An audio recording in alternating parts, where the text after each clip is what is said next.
we are down to our final trade of the day. Charles Moon of Prosper Trading Academy is here. Charles, good to see you. What is your trade? Frankly, I'm a little concerned about the overall markets, but one of the names that I actually like is a growth tech name.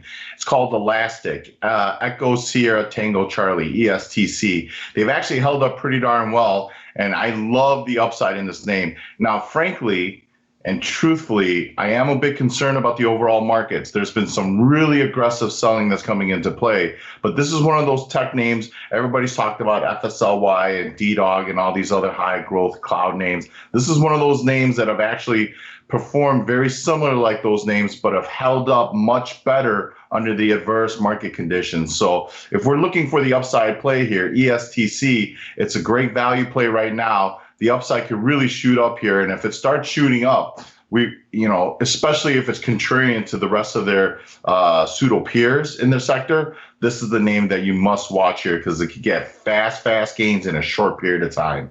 I'm so glad you mentioned the overall market and the selling pressure. Give us more of your trader view. Yeah, so, dating back, on that Thursday where we had that crazy sell-off, the one thing that really stands out to me is the scale of volume that came in relation to the overall average. So when we talk about the SPY, when we talk about the Qs, the ETFs for the major markets, the scale of volume in comparison to the average, I haven't seen that since February 20th.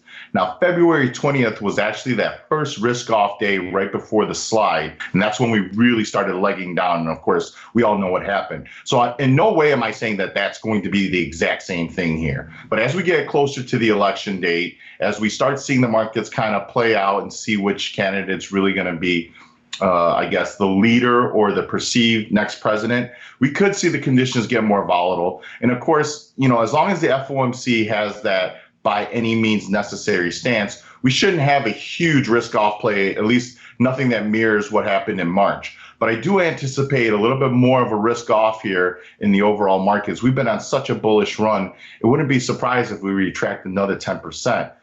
But again, buy the dip. It's great for the investors. If you're patient enough as a buyer, you're going to be rewarded handsomely when the markets bounce back. Always wonderful to have you on the show. Thanks so much, Charles. Thank you for having me. For more Business First AM, check us out on social media. We're on Facebook, YouTube, and Twitter. And go to businessfirstam.com for where to see our show on TV.